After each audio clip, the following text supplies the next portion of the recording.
Because of its well-rounded base stats and expansive move pool, Mew is regarded as one of the most versatile Pokemon across all generations of competitive, and that includes competitive 1v1 Pokemon. But in Generation 8 1v1, because of one new strategy in particular, Mew proved to be overpowered and was banned from the 1v1 metagame. 1v1 is a format where you bring 3 and pick 1. Because there's no switching and you only need 1 KO, there's a lot of new interesting strategies that would never work in standard play. But first, please consider liking and subscribing. It doesn't cost you anything and helps out the channel a lot. If I see a lot of likes and new subscribers, then I know to keep making more of this type of content. The strategy in question was known as Imprison Form, named after the two key moves Imprison and Transform.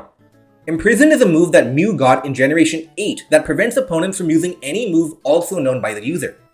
Normally this isn't very relevant because it's very rare that you have the same moves as your opponent. But here, Mew would use Imprison on the first turn of battle, followed by Transform on the next turn to copy the opponent. Since the opposing Pokemon would be imprisoned and have the same exact moveset as Mew, it would be forced to use Struggle for the rest of the battle. Meanwhile, Mew itself would be free to attack with whatever move it copied. Initially, the strategy was not thought to be overpowered. For example, Transform does not go through Substitute, so Mew could be defeated by clicking Substitute on the turn Mew goes for Imprison, preventing the Transform on the next turn. Second, Imprison Transform was completely shut down by Taunt. Finally, any faster Pokemon that could 2-hit KO Mew, or any slower Pokemon that could 1-hit KO Mew, would win because they would not give Mew enough time to set up the strategy. Mew could also be defeated by Choice Scarf Pokemon using Trick to lock Mew into Imprison, preventing it from using Transform. However, this is where Mew's insane versatility comes into play. Mew only needs 2 moves to use the strategy, leaving its last 2 moves available. Mew began to run Taunt with Mental Herb so that if it was taunted on turn 1, it would still be able to use Imprison and then the opposing Pokemon would be unable to use Taunt again. Mew could also run common attacks in the last move to imprison specific attackers without the need of transforming first. Strong ghost types, for example, could get shut down by Mew using Shadow Ball in its last move. People even began to run the move Magic Room, which negates the effect of items for 5 turns.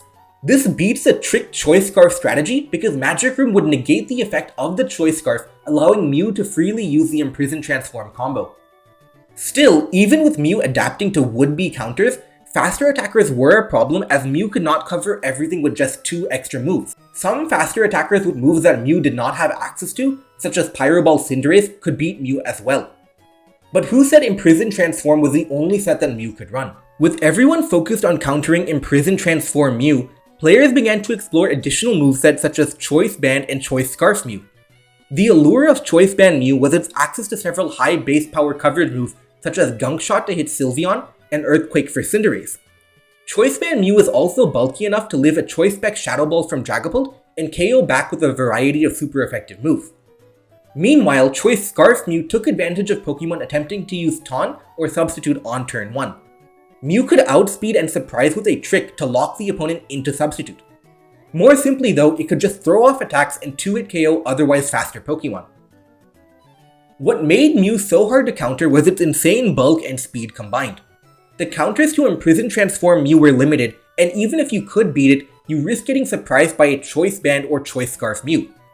In order to be able to shut down Mew reliably, the opposing Pokemon would have to be able to 1-hit KO it and be faster to avoid dying to a potential Choice Banded coverage move. Slower, bulkier Pokemon that could live hits from Choice Band Mew were easy prey for the Imprison Transform moveset, and overall, Mew was considered overpowered for competitive Generation 8 1v1 Pokemon and was banned. If you like creative strategies, check out my video about how the lack of critical hits created some new strategies in